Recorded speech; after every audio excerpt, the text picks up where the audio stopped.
Welcome everyone. Thank you for joining us today. I'm Damian LaCroix, Superintendent of the Howard Suamico School District. We're here today to talk about schools reopening and the need for a community-wide collaborative approach. You will be hearing from both public and private school districts, the medical community, the business community, as well as local government. But before we get started, I'd like to introduce a few special guests who join us today. Green Bay Mayor Eric Genrich,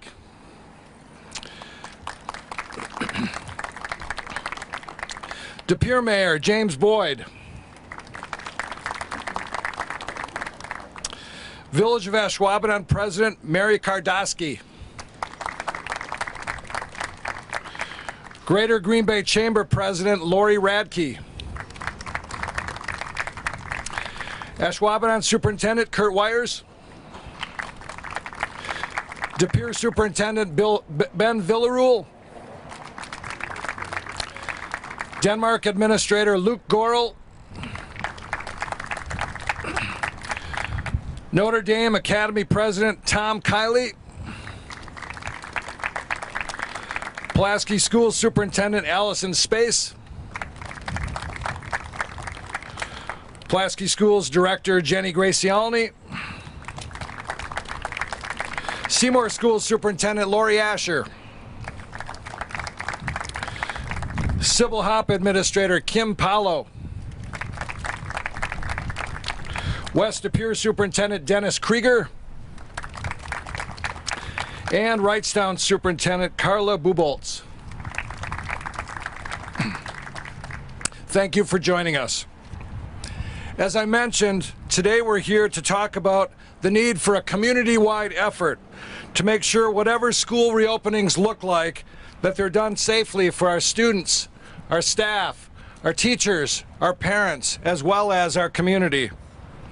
We are not going to be discussing individual reopening plans for each district. Rather, the purpose of this event is to band together as we ask for the community's help. This help will be essential in doing things safely and helping stop the spread of COVID-19. You might be wondering why we're holding this news conference in front of City Stadium gates here at East High School. The location is symbolic of our community coming together throughout our shared history when there was a demonstrated need for community.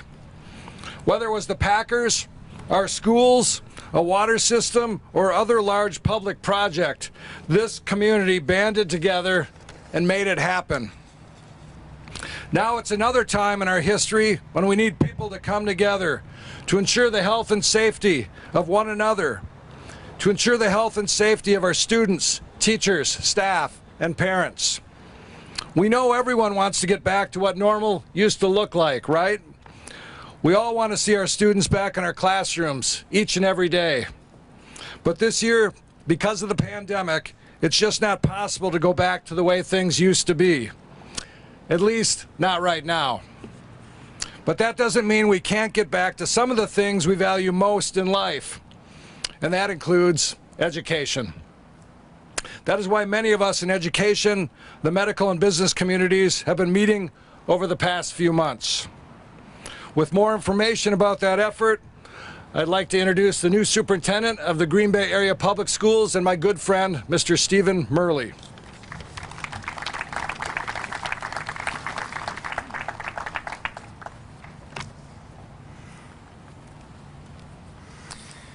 Thank you, Damian. Although new to this community, I have been fortunate to reconnect with some friends and colleagues that I've worked with in the past.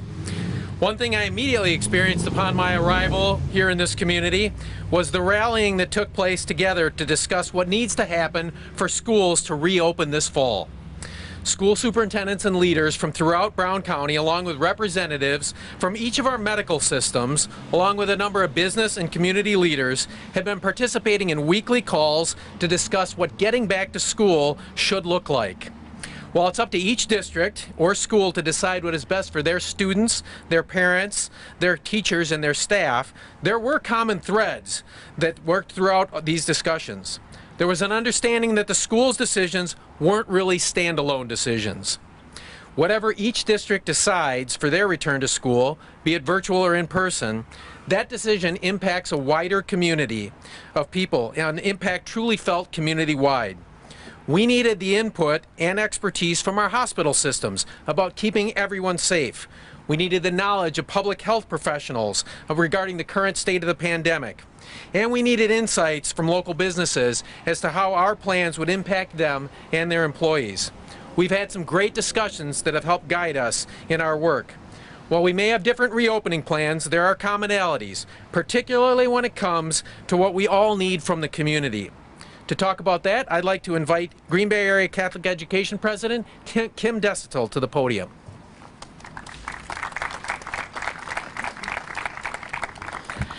Thank you, Steve. Good morning. Tough decisions are being made every single day in our community, and it's very important that schools are responsive and responsible to our constituents. First and foremost, we take direction, advice, and guidance from our local health experts, the Department of Health Services, and also the CDC. From the partnership we are feeling, that we are witnessing, that we are also participating in from our health officials, we can assuredly tell you it's strong and it is very collaborative. We are grateful. For students, teachers, and staff that may be returning to school facilities, it means following recommendations. Recommendations like wearing a mask, social distancing. Schools that return in person are busy changing the facilities and altering the structures. Things like installing signage and floor markings to remind us to stay 6 feet apart. Also for the youngsters, this will be difficult. They may talk to someone in the front office through plexiglass or a shield to help keep them safe and the adults safe on the other side. Some schools may, like businesses, elect to take temperature when someone enters the building. An important component of the back-to-school education will be training. And by training, we mean the need for personal responsibility on the part of the students, on the part of the teachers, the staff, the families, and the entire community. And that's our ask of the community today. Follow CDC and state and local guidelines. Let's all wash our hands, socially distance from those around us, and certainly if you don't feel well, stay home. Talk to your children in our community as one community about these guidelines in terms that they can understand and accept. Get children and others used to wearing masks as well as social distancing. Please monitor your own health and those around you.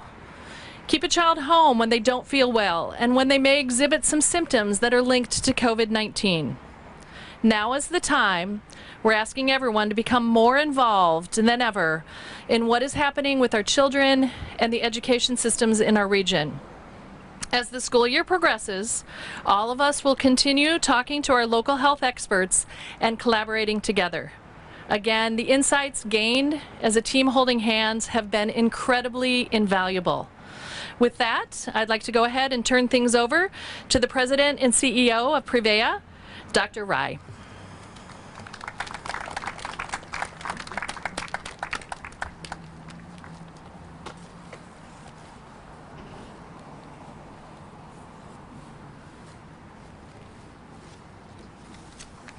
Thank you, Kim, and good morning, everyone.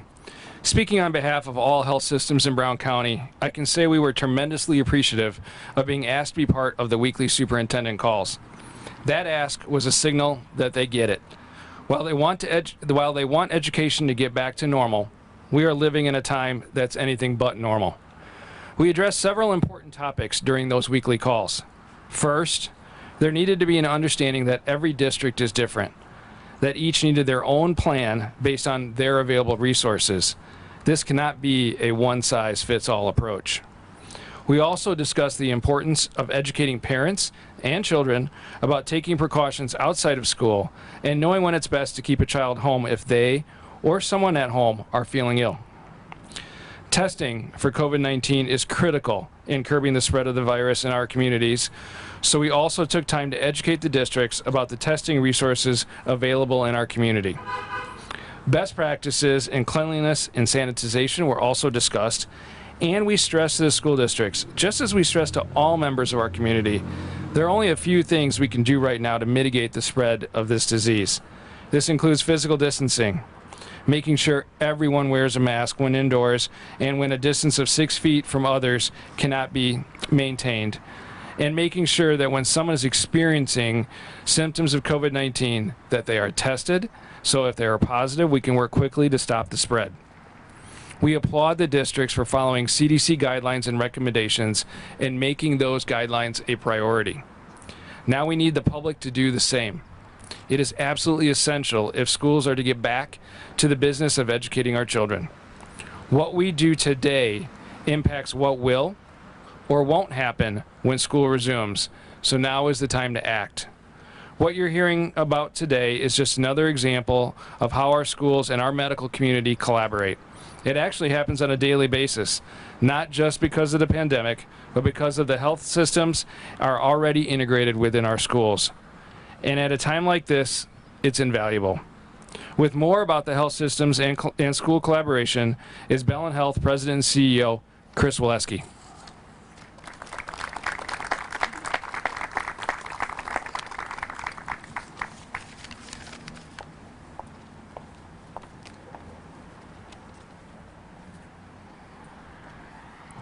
Thank you, Dr. Rye. As much as this pandemic has put a strain on all of our individual lives, it's also brought out the best in this community, and we've seen it. Bellin, Prevea, HSHS, and Aurora have all collaborated in relationships with the schools and helping the schools.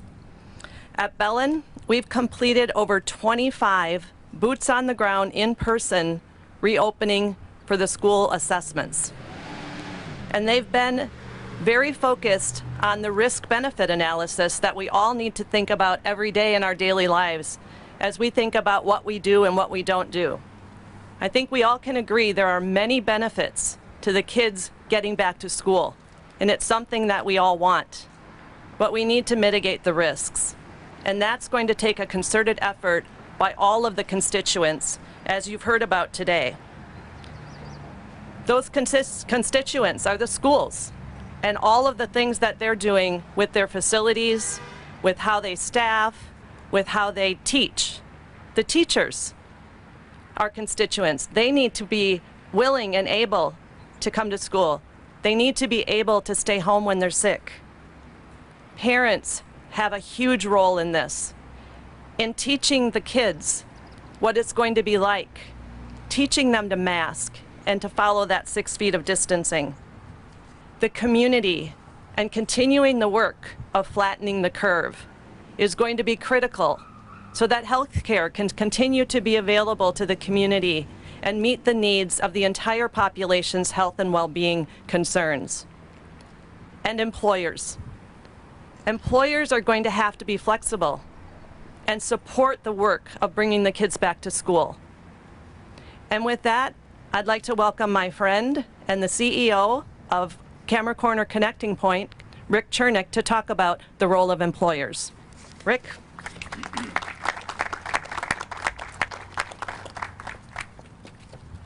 Thank you, Chris. Oh, I can't touch that. Mark wants me to leave this on, and I rehearsed my speech with it, but I'm taking it off. Thank you very much. Thank you, Mark. Wait a minute. Okay. So thank you again, Chris, and thank you everyone for the opportunity today. Area businesses do care deeply about what's happening with our students and our schools.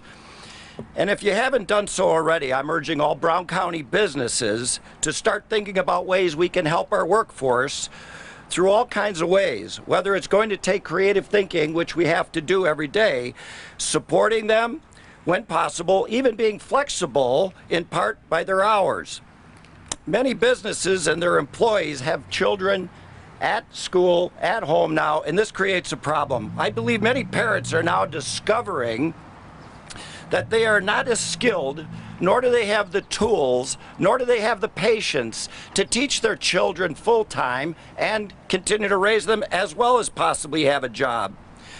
We also know that education without safety is not going to happen. As a business, we know also our people are our most important asset. Not everyone can work from home. It's pretty hard to be building that Green Bay packaging building virtually. It's pretty hard to work at a meat company in your backyard. I also suspect making Schreiber cheese in your basement isn't going to happen. So many people have to show up for work. So it's harder for all of us to manage it, but we're working to do that at this time. I was asked to tell you what Camera Corner Connecting Point is trying to do right now, and it was my wife's idea. Why don't we take our unused classrooms, boardrooms, conference rooms, turn them into small virtual and social distance classrooms for our own employees' children. And I thought, hey, I'm the smart one in the family. I'm supposed to think of that.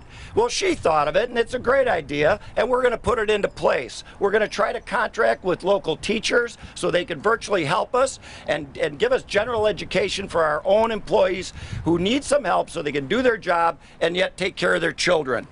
It's a great opportunity, and we're going to try to go. Another thing that I've recognized, and I'm sure most businesses do, is you can't work a standard 40-hour work week anymore. It's not 8 to 5, although we'd like it to be, and it's not a scheduled 12 to 1 lunch hour. We can't do that. Everybody's got to be flexible, which frankly for our people that are able to work from home, we're saying you might have to get up at 5 o'clock and do a couple hours of work before the kids get out of bed. You may have to stay up until 10 to do your job. As long as you do your job, we're going to be flexible as an employer, and I encourage other employers to do the same. Earlier on, Damien, who always seems to go first at these things, I don't know how you have the clout to do that, but you do. At the end of the day, this city stadium was a bit of an effort to get done. Had the Packers, the NFL, and other individuals not jumped in and helped this, and the community, it probably wouldn't have happened. And of course, I have to plug the Chernick box. They got me on that one. But at the end of the day, we came as a community and stepped forward for this. And that was a bit of a stretch. It was an effort. This is a bigger effort that we're facing today, folks. We all got to really pull our weight and do what we can. As I tell my people at the store and all of my friends, I say this too shall pass. We just have to be patient and work through it together. So finally, without further ado, I'd like to introduce to you my friend, my Packer board boss, and the CEO and president of the Green Bay Packers, Mark Murphy.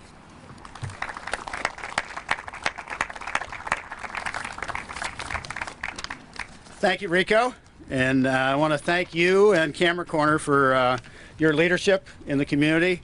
And Rico, I think your wife is the smart one in the family. No, you're both smart. Rico mentioned it. It's great to be here in front of what used to be the Packers' home, and the Packers are very supportive of the community-driven approach to schools reopening. As Rico mentioned, Packers wouldn't still be in Green Bay were it not for the support of our community over the years. So we're a community-owned team, and we understand the importance of the community coming together. Like the schools, we've instituted safety measures at our facility in an effort to help our various businesses reopen and get the community up and running again. Just recently, our players have returned, and just a little over a week ago. Is it easy trying to prepare for a football season and play football during a pandemic? No, but it is necessary. And I think everyone realizes, as the speakers have said, this is a long-haul effort. There's not going to be any magic bullets. It's not going to immediately go away.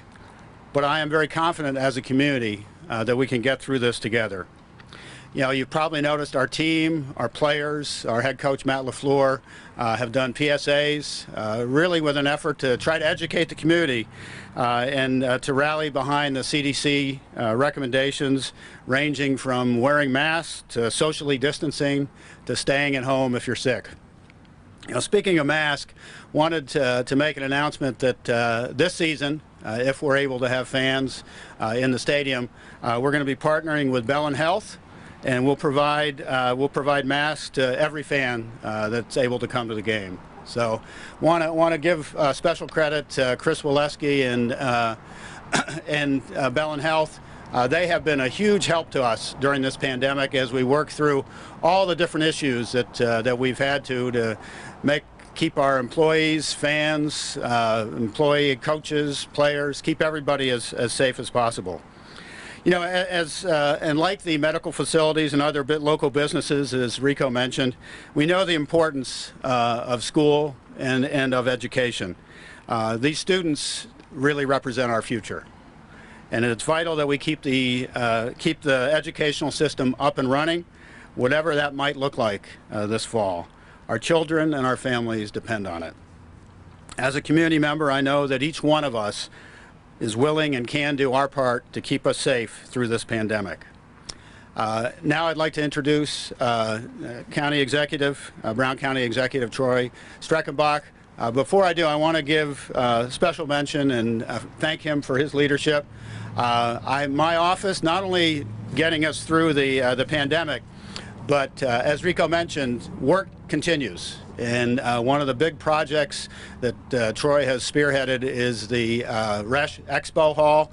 I see it every day right outside my window. It's going up, and it is going to be a tremendous addition to the community. It looks like it's on schedule to open up in January, and that would not be possible were it not for the great work of Troy. So with that, I'll introduce Troy Streckenbach.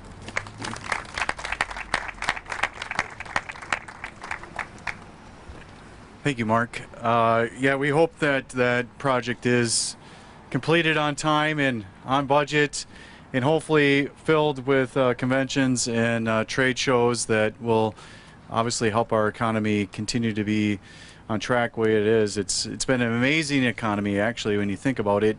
And as we talk about, you know, the connection between education and workforce and economic development and opportunity, it's really what the American dream is about.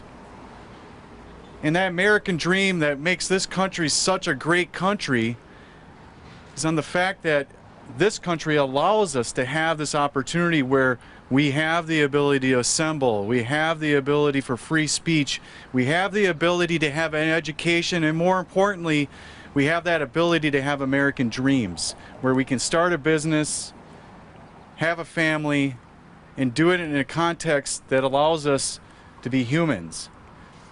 And from that, I think what makes the Western democracy such a beautiful experiment is the humanitarian side of us comes out very strong. We give back, we come together, we collaborate, we work together to get through problems, as mentioned. This too shall pass. The question is how are we going to get there? And as we've seen, this issue, along with a lot of issues over the course of the year, has divided this country, divided this community, whether it's a small town like this versus to a large community in some other state. We're bonded by an idea, the American dream. And to me, when you see a community come together, as mentioned so many times about the health systems, as competitive they are, they've come together to address this issue. And I know that we want our kids back in school because from a competitive standpoint, there is no better way for a child to be educated than in that classroom. From safety to every other issue that's important. And so what can we do as a community to make sure that we are supplying that safety net, that educational classroom, that workforce pipeline that's so absolutely incredibly necessary? What can we do as a community to resolve that? Maybe it's time for us to set aside our differences and figure out ways for us to come together and work together. Be innovative, as once again mentioned by my good friend Mr. Chernick. Businesses have been doing this forever in terms of being innovative, finding ways to remove barriers and come up with solutions so that they have a ready workforce to be able to work within the economy. So from that standpoint, I would appreciate every effort from the healthcare systems, the school districts, coming together, coming up with solutions, working with the guidelines to figure out ways that we can safely return our economy, our schools, and try to get back to normalcy as soon as possible. With that, I thank everybody who's up here who are working together to truly make that American dream that humanitarian side of us as a society blossom in a time like this where it's not comfortable, it's not fun, and quite frankly, I think all of us want to get back to where we felt normal. And so small steps like this have large impacts into the future. So thank you to everyone up here who have been working hard to try to get us back to normalcy. With that, I'm going to turn it back to Mr. LaCroix. Special thanks to all of our speakers in attendance today. Please join me in giving them one more round of applause. And thank you to all of you who came out this morning in support of this cause. Again, our ask today is for this community to come together, to unite, to be collaborative, to be supportive. We have a great tradition and a great history of that. We're going to build on it with this event moving forward. I think we've set the stage for that to happen.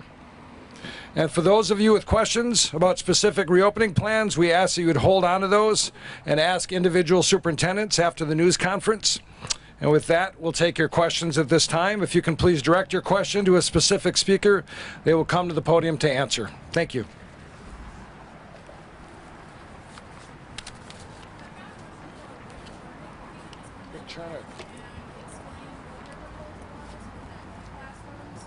Right.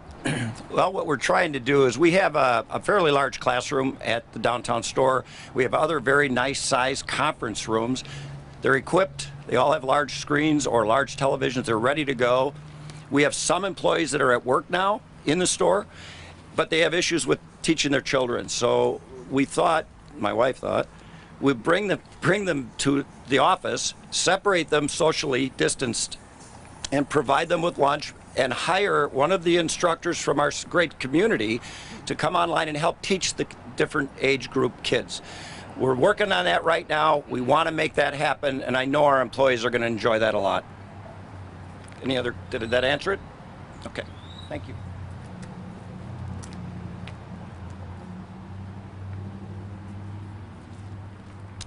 Any other questions before we close today? All right, again, thanks for being here. Individual superintendents will hang around for a little while if you have specific questions about